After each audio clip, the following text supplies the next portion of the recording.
booty go, make the booty go, make the booty go, make the booty go, make the booty go, make the booty go pop, pop, make the booty go pop, pop. I need some bad girls. I'm gonna let y'all hear my new song. I need some bad girls. Come on, baby. Come on, right here. You and you. Come on with that, your fine ass. Sit on the dick and ride on it. Sit on the dick and ride on it. Sit on the dick. To the back and walk, to the back and walk, to the back and walk, to the back and walk, to the back and walk, to the back and walk. What you want, I got it. What you want, I got it. What you want? What you want? What you want? What you want? What you want? What you want? What you want, I got it. Let me feel it. Let me feel it.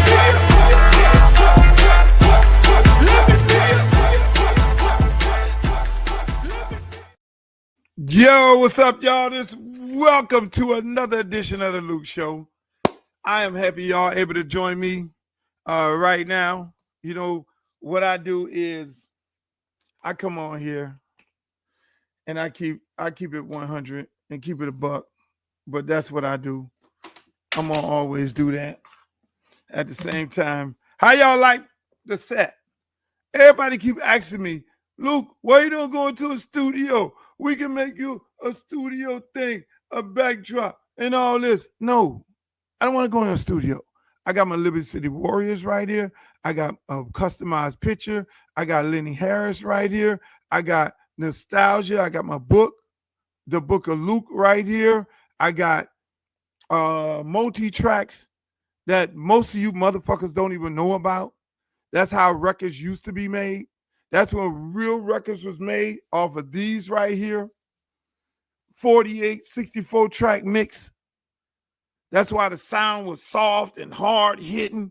Now all this shit is done on Pro Tools on that fucking computer right there. I got my sign for my street naming. I got my former team, Dallas Cowboys, right there. Come on, man. Let's keep it a buck. I just, I got Warren Sapp, NFL Hall of Fame, football, Mark Caesar, my good friend who had the game of the year for University of Miami against Florida State. I don't want no studio. I don't know glossy shit. I like it here. I got my room back there that, I did the run with some people and they couldn't keep up with the fulfillment. So, they thought they were dealing with some drop shot dude and they couldn't keep up with the goddamn fulfillment of the rum. And so we had to discontinue it. If you're going to get me to sponsor your product, you're going to have to keep up the fulfillment. Ain't that right, Glow? You're here. We put this stuff on sale and people think that, this Luke shit is going to sell, little amount at a time. No, it don't do it like that. It sells a lot at a time. That's why our website down to the bottom, as you can see on the stroll right there, www.lukerecord.com. We couldn't fulfill the orders. So we had to get a bigger company. Now they getting the orders out like this. And they got more merchandise on the website like this. So you go there if you want the Luke gear, you want the hats, you want the shirts, you want the hoodies, you want the lady shorts and all that. Hey, man, go to www.lukerecord.com, not records with an S, record.com, and get your shit. Go to shop. Get all your shit. Get all your gear. And it's going to come right now. And if it don't come right now, you hit me up on a DM and I'll make sure they'll get your shit. But that's what it's all about, ladies and gentlemen. I want to welcome y'all to another edition of the Luke Show. I kind of do these shows at night so I can rebroadcast them throughout the day so you guys can be able to be fully entertained by some of the things I say. I say things that most people have to go and think, those things where I think it was Arsenio Hall would make you think, oh, man, this shit makes me think. He's saying it from a different perspective. And that's what I do. That's what makes what I do so unique. I don't say the same thing that everybody continuously repeat. I may talk about a topic, but I'm going to have a totally different point of view from the masses, because the masses that you see on TV, they're controlled by the man. Their messaging is controlled. My messaging is not controlled. My messaging comes from being on this earth over 60 years and understanding history and how history actually works. That's where my messaging comes from. You know what I'm saying? And so at the end of the day, when I come on here and say things, to you guys, it's from years and years of experience and how this shit works. I'm a people person. I watch people. And that's what I do. So I sit there and I get a good idea. I'm like the United States government. I kind of got an idea as to what you thinking. Why are you thinking it? And the massive amount of people that are thinking about it. You know, so that's what we do, man. That's what we do. And I try and give y'all something to think about. And that's what I do it. So again, ladies and gentlemen, if you want to comment or anything like that, if you're on Twitter, you can always go to my Facebook page or my YouTube page. I prefer you go there, like, share, and subscribe, and then you can go on there and I can see the comments, and maybe I'll bring you up similar to this young man right here. He has something to ask me about the Miami Dolphins, and we do things like that. I can control it all from here. So if you want to comment and you want your comment read and me to answer your question, go to my YouTube page, Uncle Luke, the Uncle Luke TV, and check that out. But again, I want to welcome you all. Thank you all for coming tonight. We're going to have a nice, beautiful show. We're going to talk about so many different things, man. I just got so much shit to talk about. I mean, it's a long list of it all, but I'm going to start right here. Sha'Carri Richardson.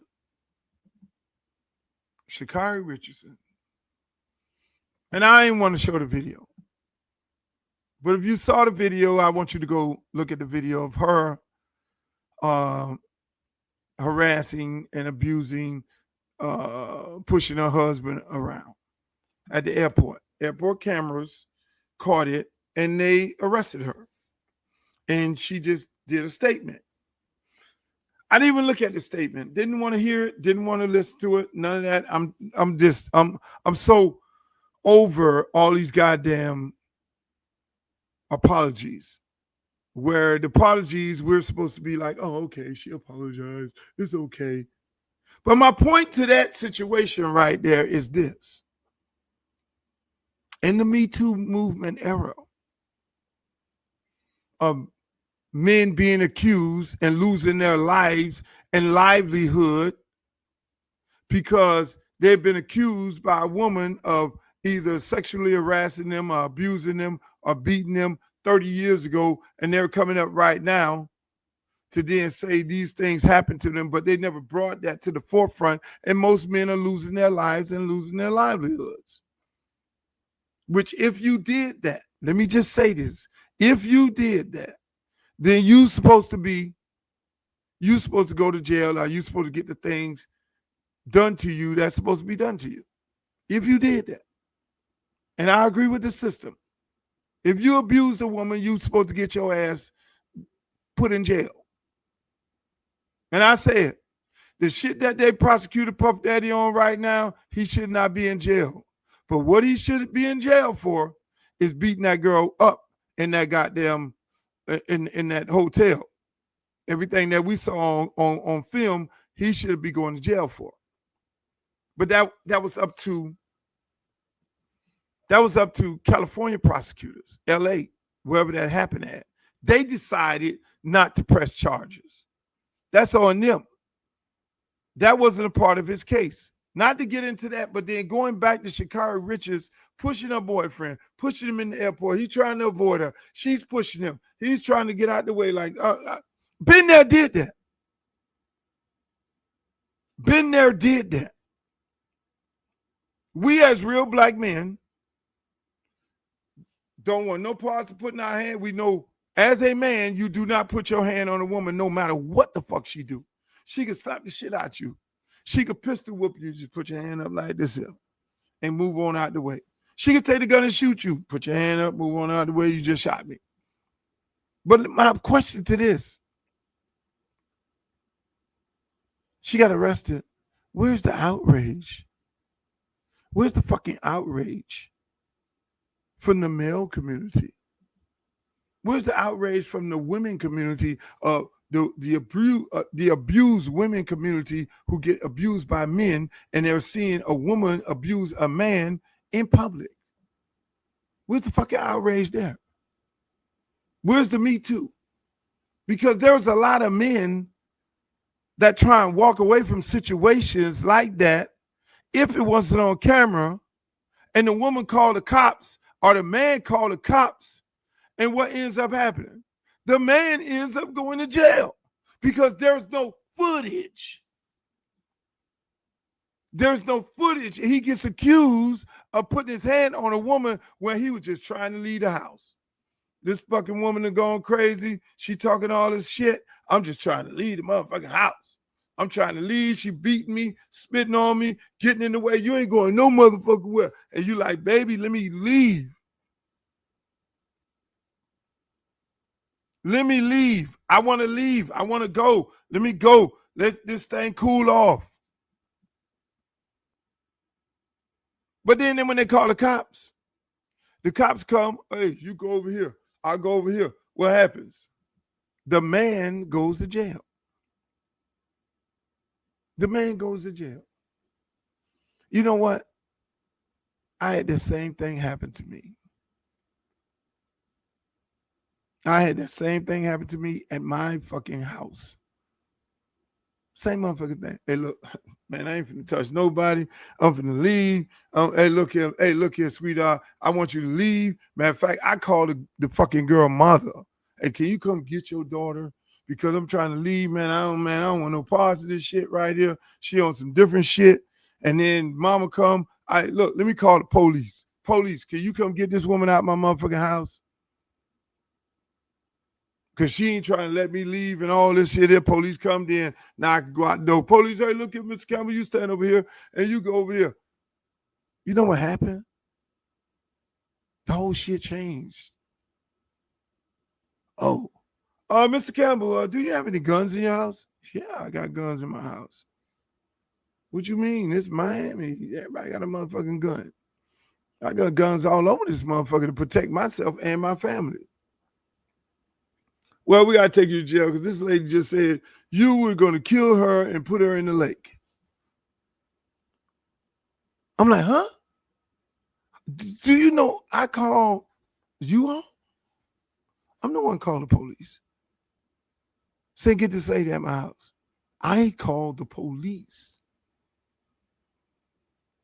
to get the lady out of my house. But you want to put me in jail because I don't know what the fuck, you just had a conversation. Y'all want to put the big star in jail. There's no footage. This is a mother out here.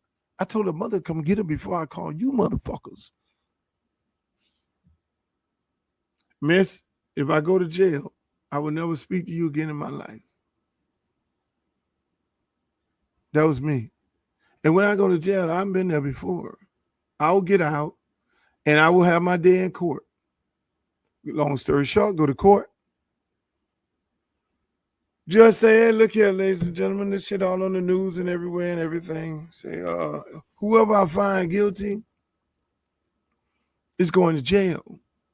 Well, goddamn it, Judge, let's go. If I find, miss, that you made a false report on this man, you are going to jail.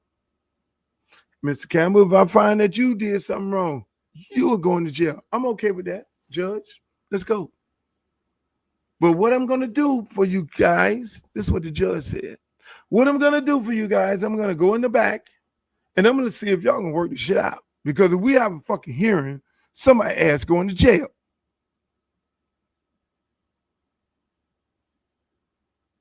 I don't need no sorry, nothing. This ain't no sorry. This shit just happens. This life. Came back, them people started No, we want to drop everything. That's how that shit ended. Judge comes back. Oh, judge, we want to drop everything. Okay. Yeah, because when you get that 911 tape, and that 911 tape say, hey, look, y'all need to get this woman out my motherfucker house. It ain't no goddamn body on the tape talking about, no woman talking about, oh, I'm in fear of my life. And I got this man with a gun and he's threatening my life. No, you fucking asshole police came there and believed the bullshit. So in the case of Miss Richards, those are the things that y'all don't hear. There's a lot of men trying to get away and not put their hands on a woman because they know that is wrong.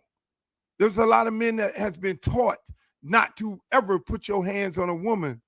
But then most men are the ones who are losing their lives and getting accused of, if they get accused of the shit they did and they did something wrong, then you supposed to get, everybody's supposed to go to jail.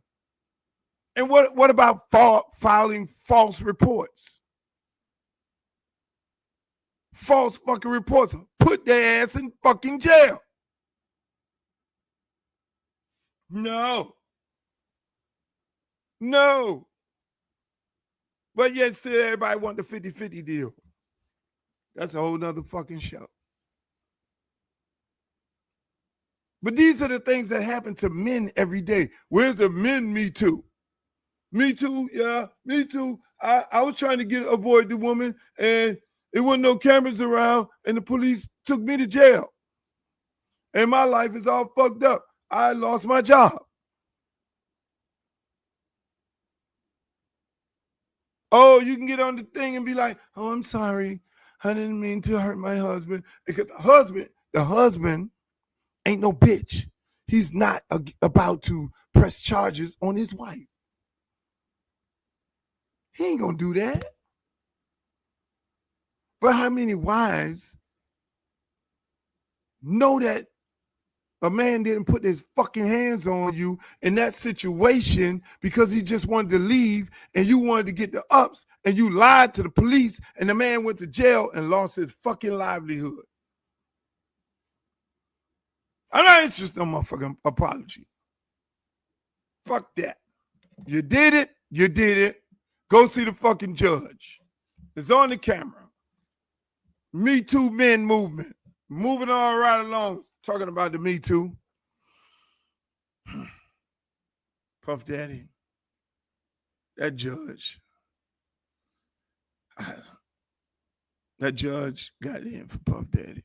Puff Daddy is not getting out of jail. He might give Puff Daddy a fucking life sentence for a fucking a case that was put on the books in the 1800s. He got a hard up for him. He's trying to put him under the jail for something that he is not being charged of. See, a lot of times you guys go to court and you get charged for, like OJ. OJ went to court, had his day in court, and Nicole Brown and all them, the whole world said OJ did it. But the black jury members say OJ didn't do it, the people who were in the room. So in that case, it was all of a sudden, hey, people heard the case and they had his day in court and then he went home. But then he got caught stealing his own memorabilia because some guy was selling his shit that was stolen from him, and they threw OJ in jail for 100 years. That wasn't about OJ taking his memorabilia back. It was about the fact that they think he killed the people. And that's, look, I don't know what happened. Ain't getting into it. All I know is he had his day in court. So whatever the fuck you believe, that's on you. But that was all about putting him under the jail. We got your ass moment. And that's the same thing with Puff Daddy going on right now. We got your ass on a man act. And that's what I keep telling you people. You all don't realize how important those case law is to a trial. And I keep telling people, they don't know the significance of my case. I don't like toot my own horn, But my album got deemed obscene, nasty as they want to be by federal judge Gonzalez in Broward County. I could have left that on the books. I didn't have to go and appeal. I wasn't going to jail. It wasn't about me going to jail. There was in jail in my record. But at the same time, if I left that on the books, like this Mann Act that they're using against Puff Daddy, then they could have used nasty as they want to be after every recording artist that records with explicit lyrics.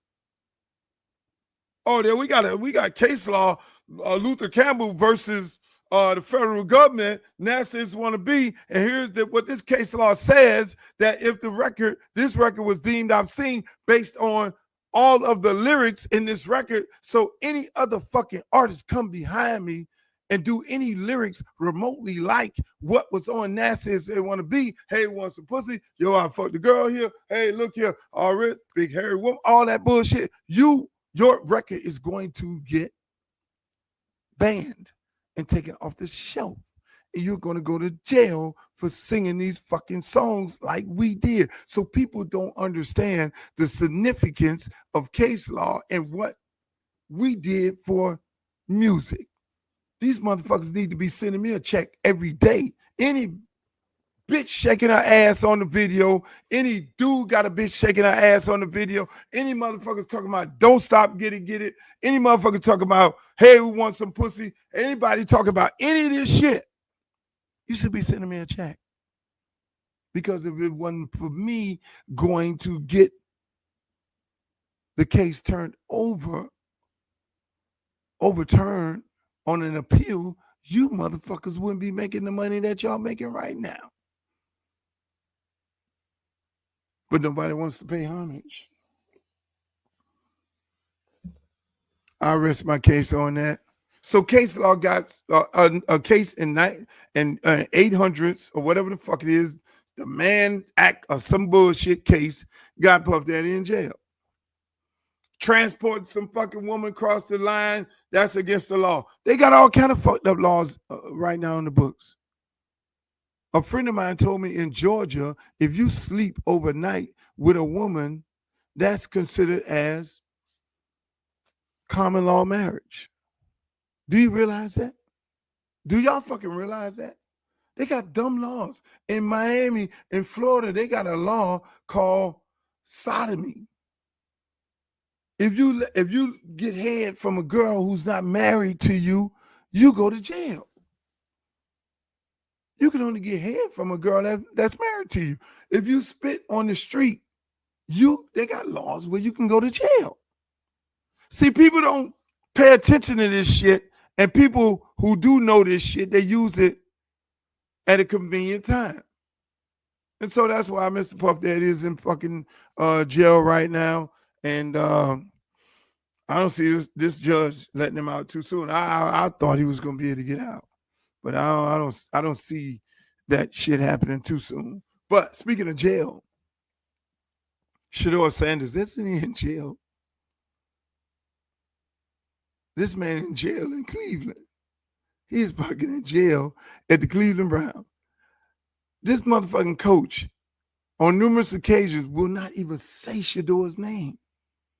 He goes and do a big old fucking event, some shit at the practice facility, and he's at the practice facility, not the practice, after the game speech, and hey, ladies and gentlemen, this is what happened at the game, and I would like to thank the special team. I would like to thank all these beautiful people who contributed to this win. It was a team fucking win. It was a team win. And I want to remind y'all, that's what the fuck it was. And it was only a team win. So what ends up happening?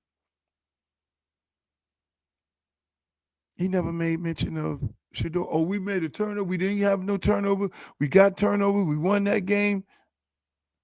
You never mentioned fucking Shedeur. I can't you never. So then he had another opportunity to do that. He had another fucking opportunity to mention this young man's name.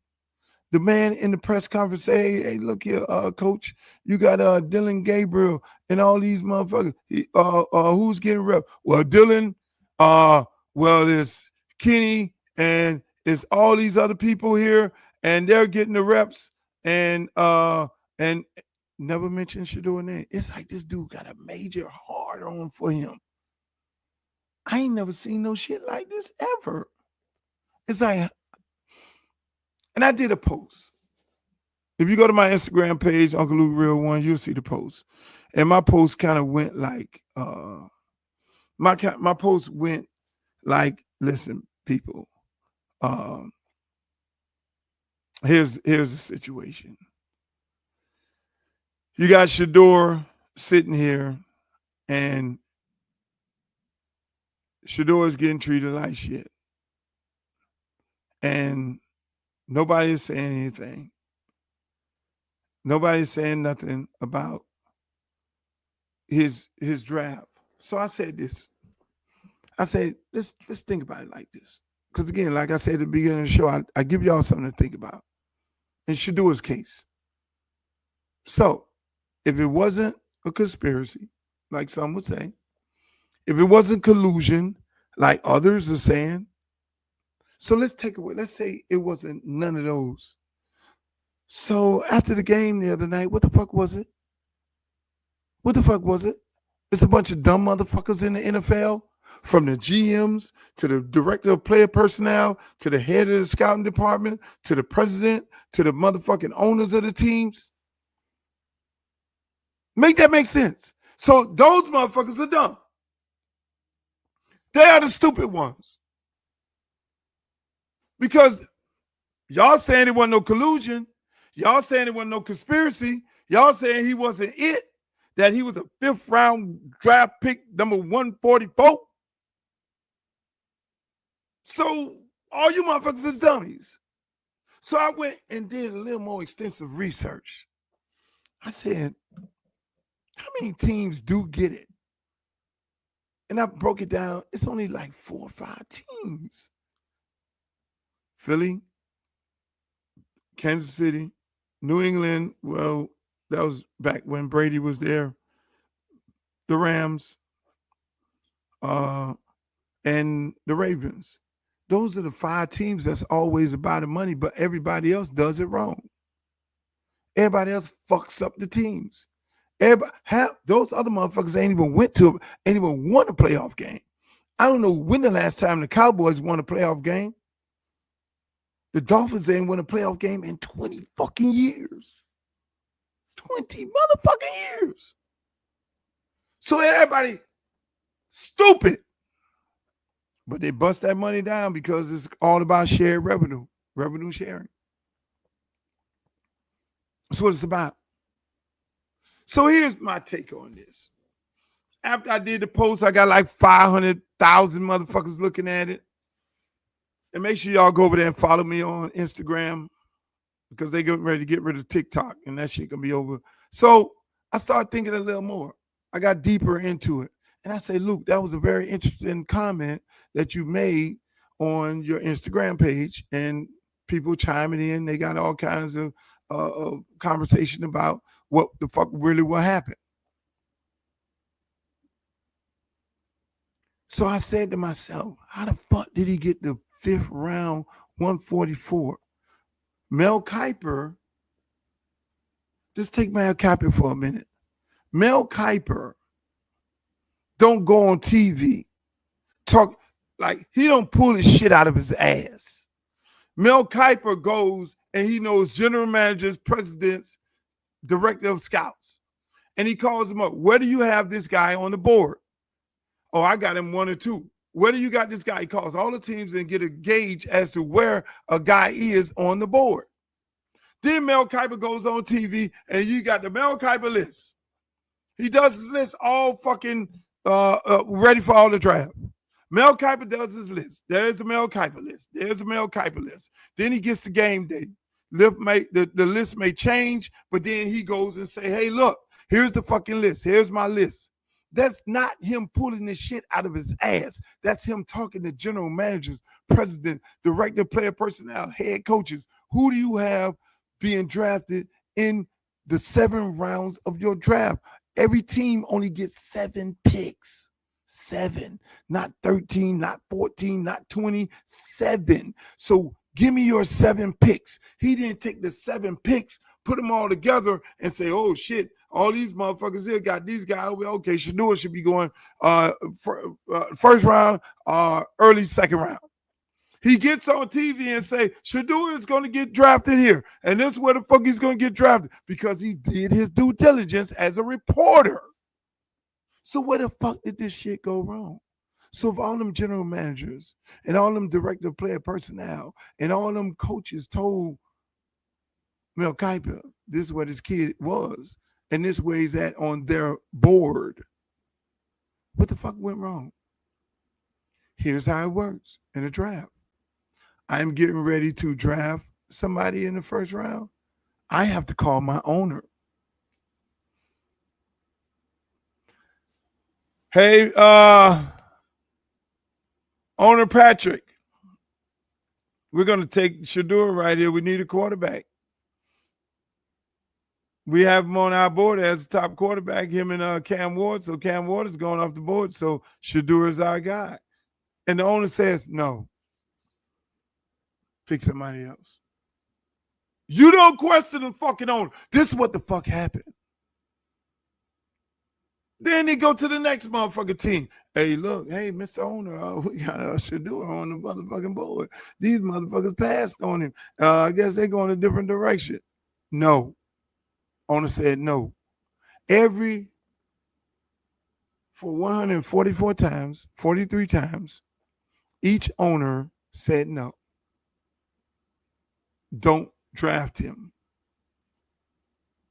So if it wasn't collusion, and if it wasn't, they were lying to Mel Kiper, you gonna tell me they were lying to Mel Kiper, but he got all the other picks right, but that pick wrong?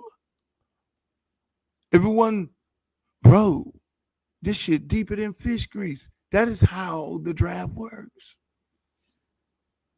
Every one of those owners, when them coaches and general managers, when you look at the draft, you see the owner sitting in there, you see his wife, you see little kids walking around, and them motherfuckers had to say, hey, look, everybody is in agreement. We get ready to get Shedeur. No, move on. Get somebody else. Who's next on your board? You don't question the fucking owner. So if it wasn't conspiracy or collusion, what was it? When everybody told Mel Kiper he was 1 or 2 on their board. And so now this young man gets to go out there because God made it happen. God injured those other guys in the front of him. This is all biblical, what's going on right here. It's all biblical, whether you believe it or not. I trust in the man upstairs.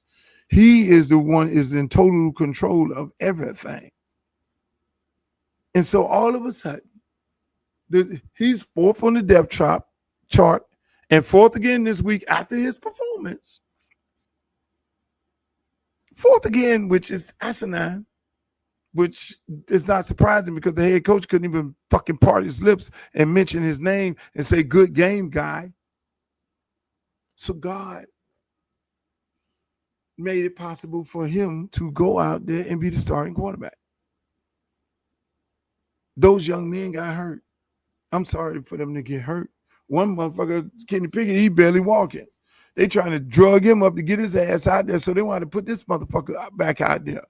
The other guy, Gabriel, he fucked up. Flacco is like, y'all ain't got me here for this shit. I'm a hired gun. I am not the quarterback for the future of this bitch. Y'all can cut me at some point anyway. So I had to roll this guy out there who, from my friends, lit up the joint practice with Carolina. He was lighting that motherfucker up then. My homeboys called me up and said, this motherfucker out there lighting this shit up, Lou.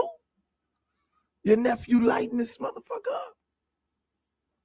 So what he did in the game, I already know because he already looked at these dudes and said, oh, this shit is too easy. I'm finna have a ball with these motherfuckers. But it's amazing, man. My last point on this,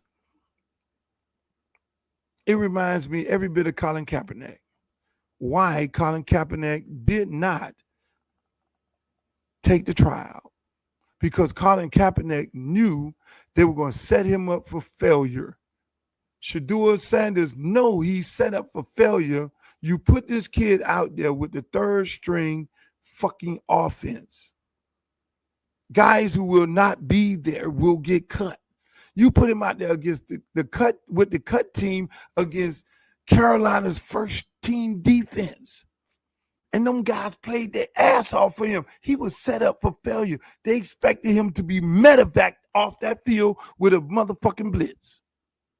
But when that blitz came, that young man, that running back said, fuck this, I'm putting my body on the line for this guy because I know what the fuck they're doing to him.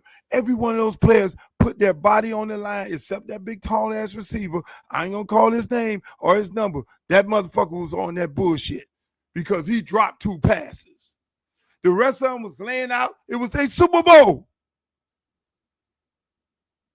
They were playing for this young man. Meanwhile, the owner's up in there cringing. Motherfucker. The head coach, he calling plays. This shit deeper than rap. It's sad to see, which is what's going on in America today. It's all systemic. They don't want no black man coming in there with that type of cachet and that type of style and grace to be able to, to be able to come in there and do what he's doing. They don't want their little white kids to be looking up to no fucking Shedeur. Because he does not fit the mold of a Cam Ward, or he does not fit the mold of a Dak Prescott or one of those guys. They need house niggas to be the quarterback. Unfortunately, this kid is a field nigga. I'm just keeping it above. They can't take that. They can't take a real strong black man. And they don't want to see that because that fucks up the very fabric of what this country don't want to see. A strong black man holding his own, they're not going to allow you to use their platform to inspire other young black men to be themselves. And I'm going to move on from that before they come and get me, because these times here, you say shit and they put you in alligator Alcatraz. Speaking of alligator Alcatraz, when you look at Shedeur or any other, let me just give y'all the words of wisdom. I don't care whether it's Shedeur or anybody else it is. Don't let nobody tell you what you see. Your eyes don't fool you. If it walk like a duck, quack like a duck, it's a fucking duck. I don't need no Herb Street telling me who's good and who's bad. I don't need no Greedy. I don't need no fucking Ryan Clark. I don't need no Shannon Sharp. I don't need no goddamn Stephen A. Smith. I don't need these motherfuckers to tell me who's good and who's bad. And that's what you all need to understand. You don't need nobody to tell you who the fuck is good and who's bad. And that's what they do on TV. You sit up there, oh, well, Kurt Herbstreit said he sucks. And then he goes out there and show you something different. And you know damn well your eyes don't see somebody who sucks. Man, fuck them people on TV. Fuck them all. You don't need them to tell you who's good and who's bad. I've not said one time here that Shedeur was the next best thing since sliced bread. What I'm going to tell you is this. His mentor, the GOAT, Tom Brady, passed up on him too. Tell me how the fuck did that happen? You trained him, Tom. You mentored him. He looks up to you. And you, new executive at the Raiders, and you passed up on him. Now, Tom, Michael Jordan, wasn't successful. He's a GOAT. He's the fucking GOAT. Best basketball player ever to play.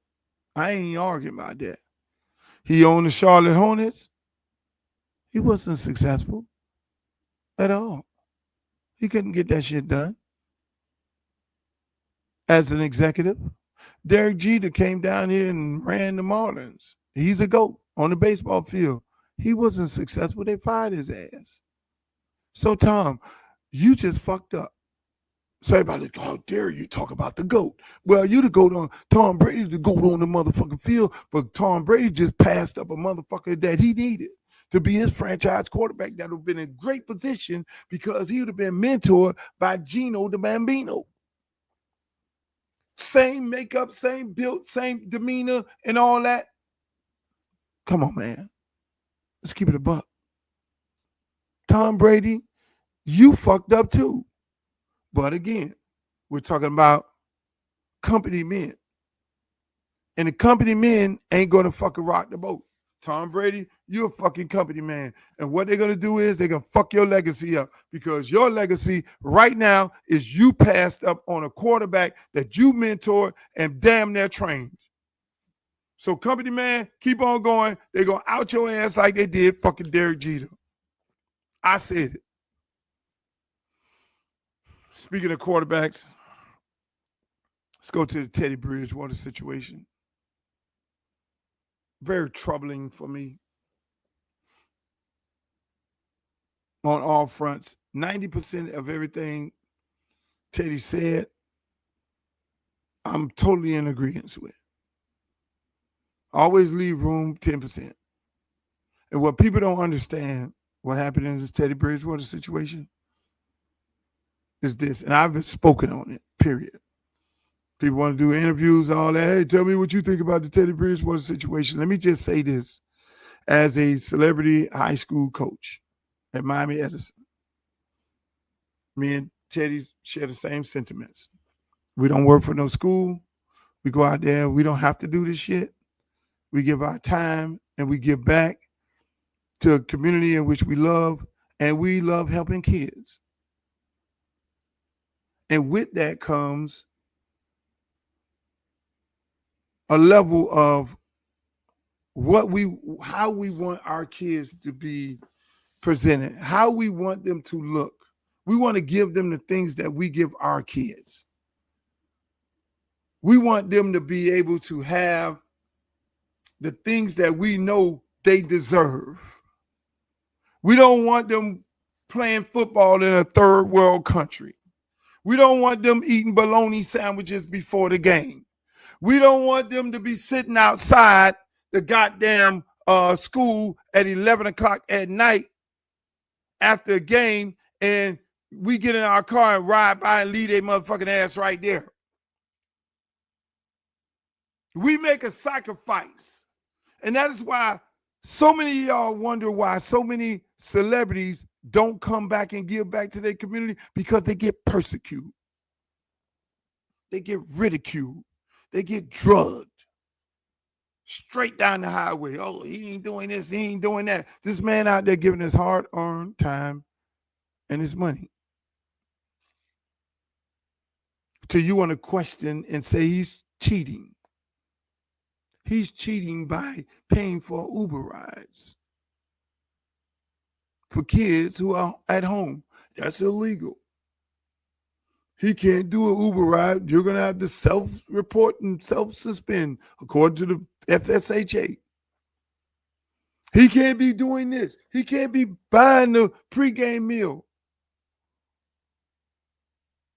Well, the pregame meal, last time I checked, is for all the kids. And if any kid need a ride home, you think he's going, oh, I'm just going to give you a ride and not you a ride? We live in Florida. It's not like in Georgia. In Georgia, you got to go to your home school. You got to go to school in your district. California, Arizona, all that shit. In Florida, they changed the law. Whereas school choice, you can live in Miami and you can go to school 3 hours away. You can live 3 hours away. You can go to school in Miami. You can play football over here. You can go to a charter school that don't have football. You can play football 3 hours away. So when you play football 3 hours away, but the rules wasn't adjusted to when they did this open enrollment school choice shit. The rules are still the same as if you're living in the same district or around the corner from your school. So I understand the level of frustration Teddy Bridgewater has with the school and the system and everything. He has all these kids out here. Let me just paint the picture for you. He has all these kids in the blighted community, and they come in and they can't even pay their insurance. He got to come out of his pocket and pay insurance. You know your parents ain't got it. Mama got 3 kids sitting up in the house. She barely making it. That's a violation. Kid need a ride home. Mom is working 2 jobs. Can you tell your coach to get you home? Okay, man. Hey, man, coach, I need an Uber. I need, mom can't come pick me up because they got to work in overtime. You're supposed to leave the kid home. You're supposed to leave him in that violation. You got the stadium full of people, and Andre Williams is my good friend. And that's the 10%. Knowing the economics of how it works, there's no money being transformed. Andre Williams is not a thief. I know him like a brother. There's no money being passed at the stadium. Everything is done electronically. And so that's why I'm different with anybody saying that Mr. Andre Williams is a thief. No, he's not coming. He has bills. When the football team makes money for the entire athletic department, and you could always order a audit. You could always do a public record request as to where the money went and how did the money go. You can always do that. And I say this to everybody, every coach out there. If you want to know where the money going at to your school and it's a public school, you can do a public record request. If you want to know how many emails that your athletic director received, you can say, give me all the emails my athletic director. You could do a public record request by calling to your district and say, I want every email that was given to him by this specific person. So that's why I'm different. But I understand the frustration because right now in this time of year, it's very frustrating. Because you got all these people who talking all this bullshit about what the team should look like and what they're doing. Meanwhile, you got kids can't even pay their fucking insurance. Meanwhile, you got kids can't even get home. Meanwhile, ain't nobody there to help you pay for the goddamn pregame meal. Meanwhile, you ain't got nobody to help because the kid back is tore up and bent up and all this, and he needs to get the chiropractor to straighten him out. But that's illegal. You want to have your kids living and eating a certain thing? Really? So all these things are wrong. All these. So as a coach and as a guy who's played on a higher level, my black ass who hey, look.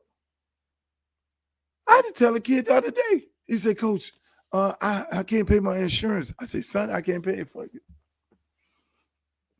One of these coaches around here might tell the people that I paid for your insurance.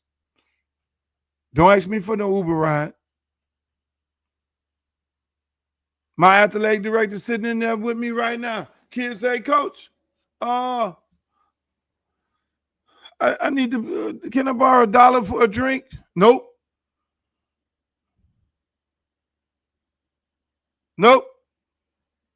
Athletic director sitting there, that's a violation. If I buy you a drink, I got to buy everybody a drink. You can't buy a kid a fucking drink, a Gatorade after a tough practice. Just think about how asinine it is. He can't go to the vending machine and fucking vending machine open. But meanwhile, everybody got these big ass picnics making $200,000-$300,000 and not donating no money back to the school or the football team. Hello. Don't talk about that. Ain't nobody talking about that. Ain't nobody doing a public record request of these 501c and where they're spending their money and what donations they're making. Hello. So a guy like a Teddy Bridgewater and myself, we get all lathered up. But then, at the end of the day, we say, fuck it. We here to do this shit for the kids. But I already know. Teddy, you're a young guy. You got frustrated, man. God damn, this shit here, man. God damn, man. God damn. I shouldn't be doing all this myself when I got 20,000 people in the stands and I got this bull nation and all this nation of people who could go to a picnic and pay $50 for fucking parking, but I can't get a motherfucker to pay $300 for pregame meal. I can see his level of frustration. And then you got some motherfucker talking about I'm suspended for doing a goddamn Uber ride. And I'm coming out of my pocket of my life savings. I got kids. Every dime that we take out of our pocket, we're taking that out of generational wealth for our kids. So you become the thinking, you go to sitting out this hot ass motherfucker 100 degrees sun saying, what the fuck am I doing? What am I doing? Why am I here? Who cares? And you look at these little kids, and you say, they're going to try and tarnish my name. They're going to try to tarnish my name for helping you out. Make that make sense? It don't make fucking sense. So when they say, Luke, don't give back to the community, or this one don't come back, man, nigga. You come back and give $5, then they expect you to give $500. You give $500, they expect you to give $5,000. And when you give $5,000, what ends up happening? They then persecute you for the giving the $5,000. And then when you say, well, I'm giving $5,000, what the fuck you rest of you niggas giving? Then you know what ends up happening? Oh, you ain't shit. And then when you say, I gave $5,000, why you niggas don't give $5,000? Then, oh, why you got to talk about what you give? That's the thing going on now. Why does he have to say what he's done? I've heard that a couple of times. Why do he have to talk about what he did? We don't talk about what we do, Luke. No, you need to understand the level of frustration that he's living in now. He's seeing everybody making all this fucking money off the brand of his school, and nobody's giving back nothing. And he's coming out of his pocket when that money that he's taking out of his pocket should be in his bank account going to his fucking kids. And I struggle with that. Trust me. Every day. And then parents hop up and they transfer their kids.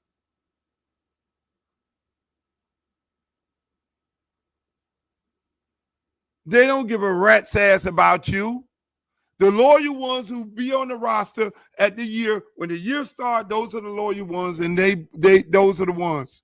You got to damn that now go into a whole goddamn summer saying, hey, look, shit, I'm spending summer vacation with my son. I ain't going to goddamn college tour.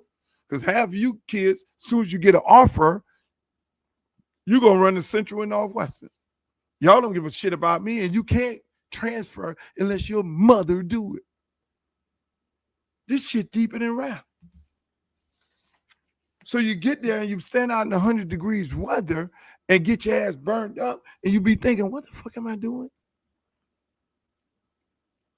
But there's always a few kids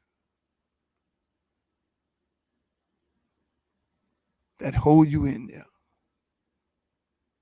Because it's not about the money. We make 13 cents a day. And it's those few kids that keep you in there. And they go off to college.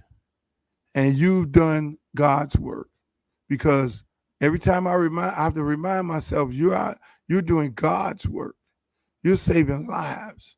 It's not about the unloyal ones with they unloyal ass parents and them who you tell them you can get the shirt off your back for them when they're struggling.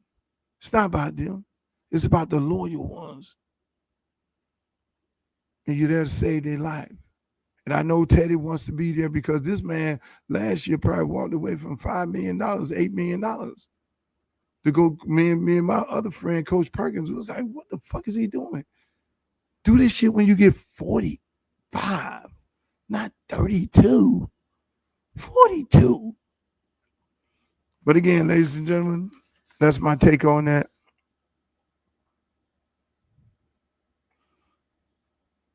Y'all, why y'all dragging Tyler? Why y'all dragging the little girl? You're dragging her because of her fans. The little girl got a horrible team of people around her. She need to fire everybody. Tyler, you need to fire everybody. They brought you over to the United States, sent you to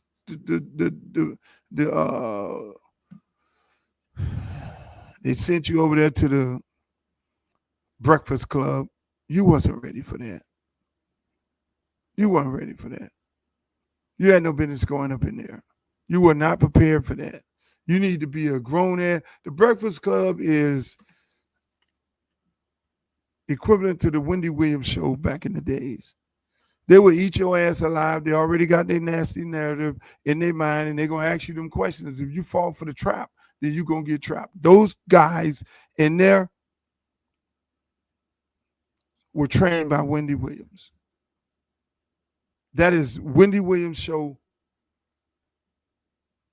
2025. So you went in there unprepared. As soon as they ask you about the African American, black, and all this, and colored African Americans, you had to then turn to somebody on your team, and you couldn't answer the question. And that was their fault because you were unprepared. And you need to fire every one of them motherfuckers. And you need to find you somebody to resurrect your career. Because going out there right now, putting out an EP and only getting 4,000 streams or sales, it's unacceptable. You'll get dropped by a label. Tyler has to make some drastic choices right now. And you need to goddamn take your motherfucking ass to history class to understand, you and your fans, to need to understand the Black American experience, Tyler. Because you're in trouble, young lady. And I hate to see artists get in trouble. Tyler is an industry plant, period. Damn. And you get them kind of labels there. Fucking industry plant. Listen. All my fellow artists, I know how difficult it is to make hit songs and make hit records, but her not understanding Black American, I blame your parents for that. I blame your team, but I blame your parents, because it's your parents' job.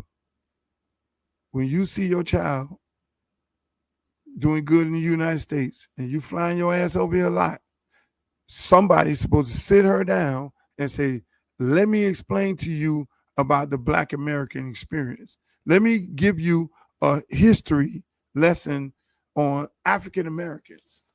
You need to know the difference between Black Americans, African Americans. You need to know the difference between foundational Black Americans and Black Americans. You need to know that. So when those type of questions come to you, you don't say colored. I'm colored.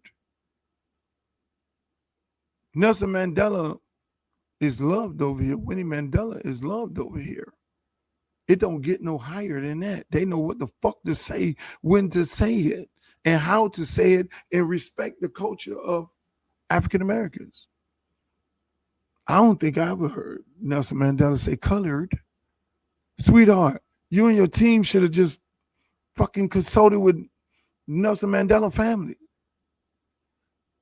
You should have looked at where your record sales came from and who is buying your shit. Little white kids? No, you didn't think little white kids was buying your shit. You were trying to appease the Black community. That's why you rolled your ass up there to the Breakfast Club. You didn't roll up to goddamn Howard Stern.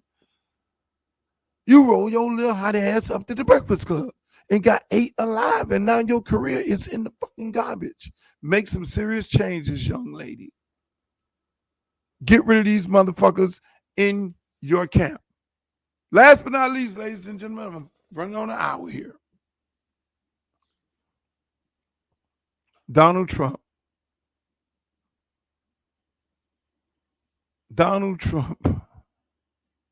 Martial law in D.C. You think y'all niggas was exempt? You really think we were exempt?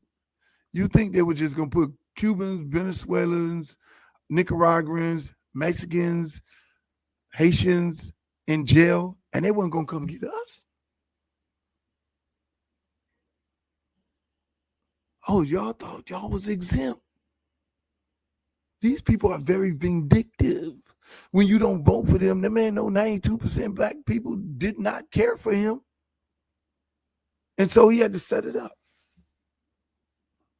We're going to get these motherfuckers who voted for me. We're going to get these motherfuckers for that. So we justifying the homicide.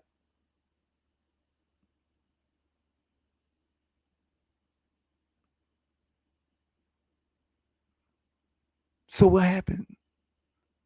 Now it's time to get the black people. How do we get the black people? Let's go around the room. How do we get the black people? All right, this is what we do. We're going to go to the black city and say the black cities are out of fucking control.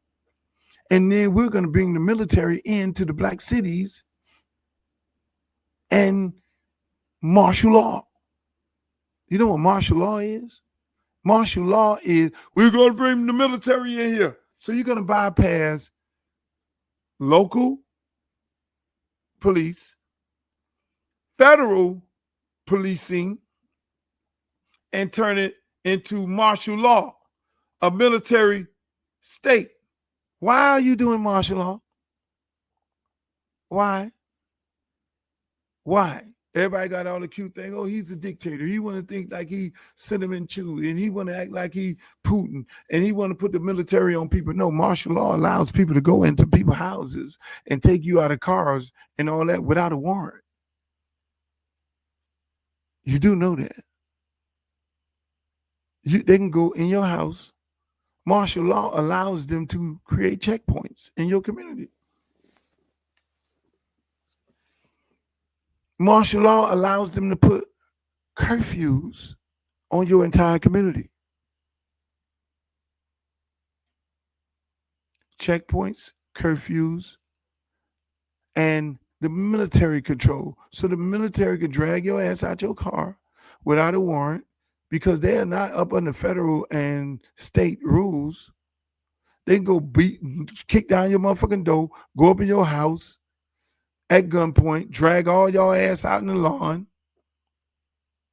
They don't need, that's martial law. So you think for 1 minute he just fucking with in DC? No.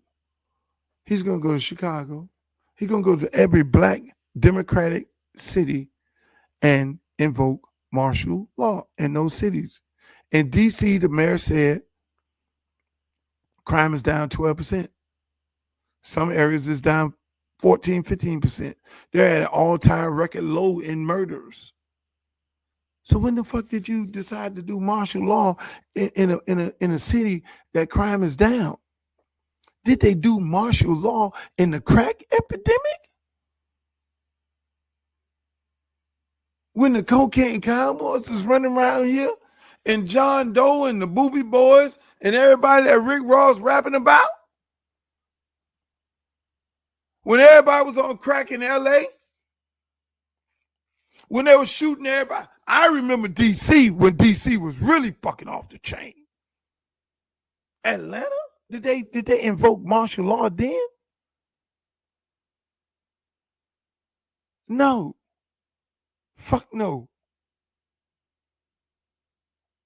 Martial law does not get invoked unless there's serious riots and all that kind of shit. And they've overran the police department. Police department can't control it because they tearing up shit. Now you bring in the military, the National Guard, and then invoke martial law. None of that shit is happening. So every black city, be prepared. Here's what's going to end up happening. What's going to happen to your property value? So you live in an area, because they're going to have to say, in these square blocks from here to here to here to here, we're going to invoke martial law in this city. They can't do no fucking state here, because they ain't going to do white people neighborhood. That ain't happening. Karen will not be going through a fucking checkpoint with some goddamn army motherfucker asking Karen, let me see your motherfucker ID, you going up in here and going out. Karen, you on a fucking, with your golf cart, your ass is on the curfew at 9 o'clock. Bitch, don't ride around with the golf cart. It's not happening in Karen neighborhood. So they got to rope it off. In this square blocks from here to here to here to here, this is martial law. You know who wanted to do that before? Remember Ross Perot? Ross Perot was running for president. And Ross Perot said, I'm going to put a fence around the black community. And I'm going to put the military outside the fence to then control the niggas. He didn't get elected. But because he said that before. He was trending to win. And then he came out the mouth with that shit. So this is out the Ross Perot playbook, but we all know what it is.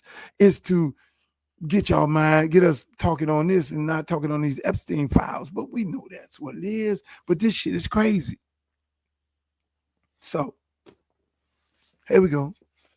You got martial law in DC. And they say, we're coming to Chicago. We're going to come to Baltimore. We're going to come to Houston, any black city that's ran by Democrats. We're going to come up in there because you motherfuckers didn't vote for me anyway. But here's the big kicker. And I'm going to end on this. They might come get me. But if they come get me, y'all better goddamn it come get me out. Here's the kicker. This is going to fuck y'all up. So they invoke martial law in D.C. and all these other cities. Your property value go down because you can't sell. If you in an area that might be considered martial law, you might want to sell right now because the property value is going to be at its highest point right now. And when they invoke martial law, who the fuck wants to buy a house in an area that they've deemed to be a crime-ridden area where they got motherfucking military standing out there with the guns at a checkpoint? Your property value is down, boom, in the garbage. So when the property value go down into the garbage, you know what happens?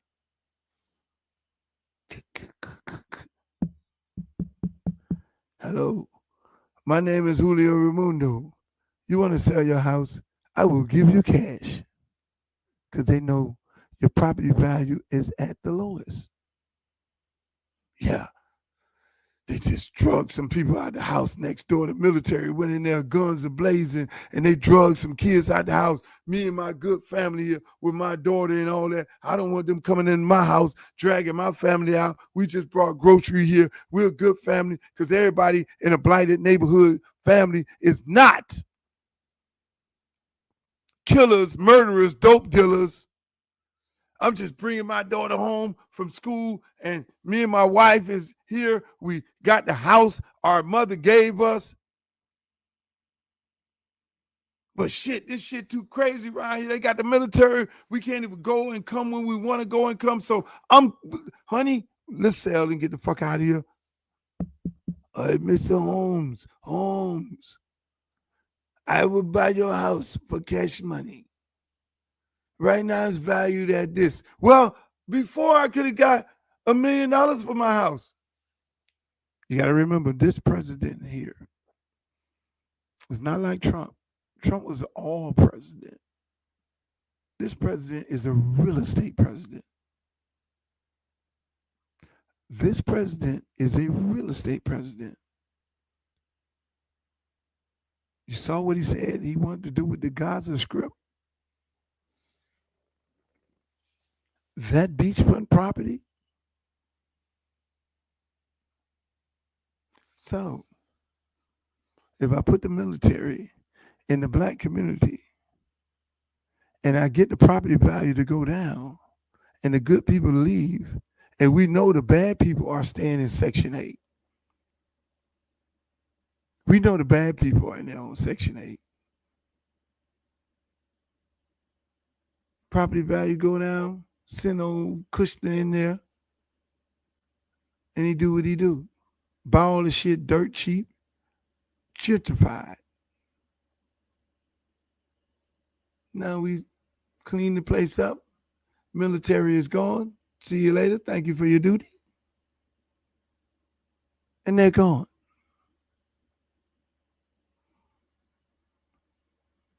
This is how you clean up. You want to know how you clean up a community with, man, yeah, you know how you clean up a community when it's crime ridden, how they cleaned up Miami. The two municipalities, the two branches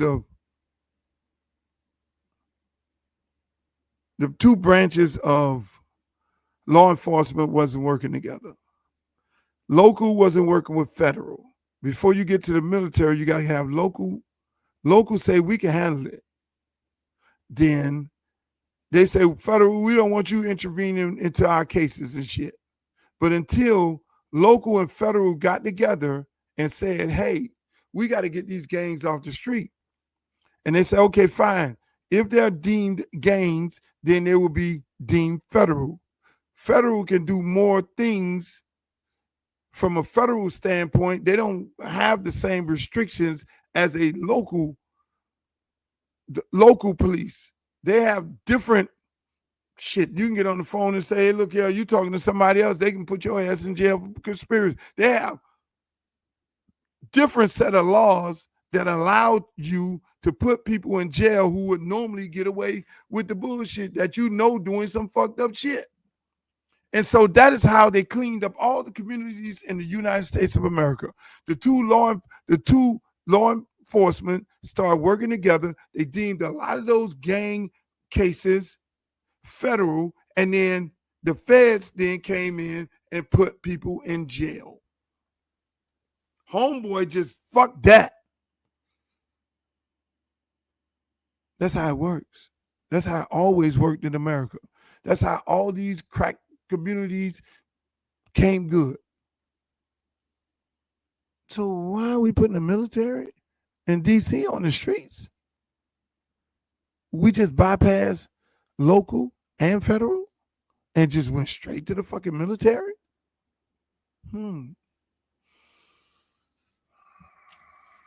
Ladies and gentlemen, that's going to conclude my show tonight. I want to thank you all for being here. As you know, you can always find me on Uncle Luke TV. I need you to like, share, and subscribe my YouTube page. I need to get my YouTube page up to at least a fucking 100,000 people. What the fuck are y'all waiting for? Go to my YouTube page and fucking join up. Facebook, I love y'all. Twitter, I'm back on there. Elon Musk took the clamps off me. TikTok, I wish I can simulcast on there, but I can't simulcast over there. I love you all. Shouts out to my girl Glow. What's up, Carter? And all my good friends who are up this time of night. And I shouldn't be saying that because that's not good for the rebroadcast. But ladies and gentlemen, I want to thank you all for being here with me on this beautiful occasion. Hopefully I put some things on your mind to give you some things to think about.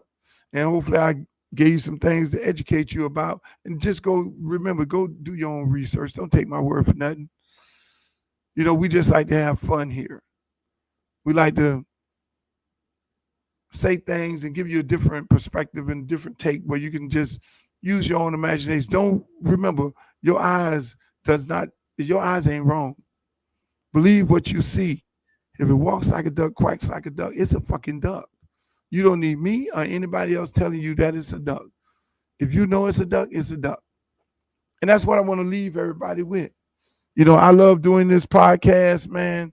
I'm trying to find a space and a time. I think late nights is when I could do them and rebroadcast them because my days are so fucking hectic.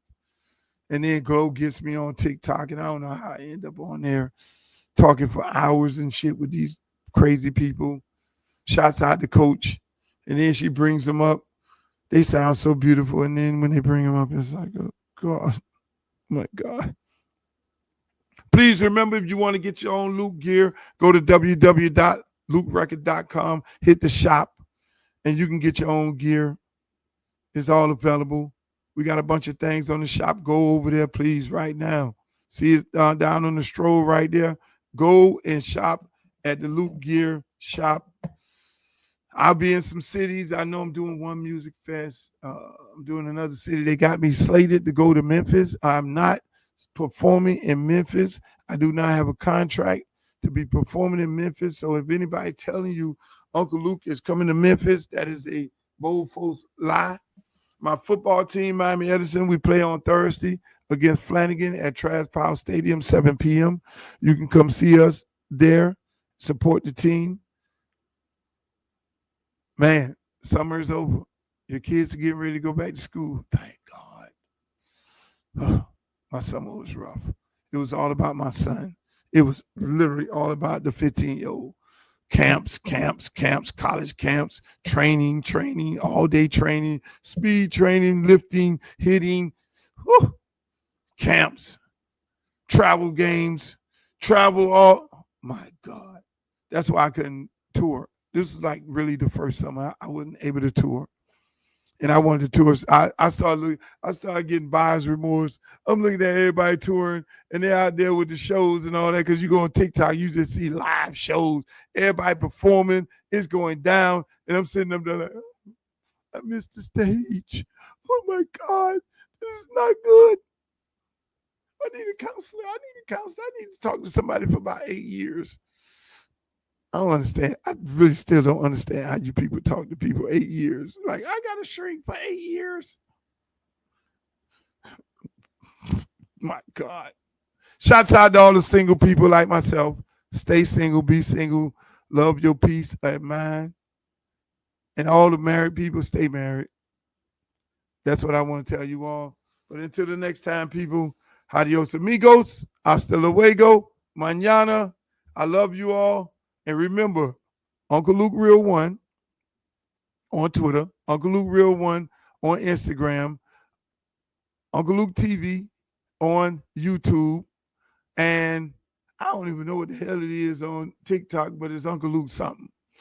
So make sure y'all holler at me, and Facebook is Uncle Luke on Facebook, my fan page. Y'all join up. Thank you for a beautiful time. I went over 17 minutes. Bye. See you later. Pull out the stick, come shoot that. Booty poke out like a book bag. Booty poke out like a book bag. Pull over ass too fast. Come we should go bring that Uncle Luke back.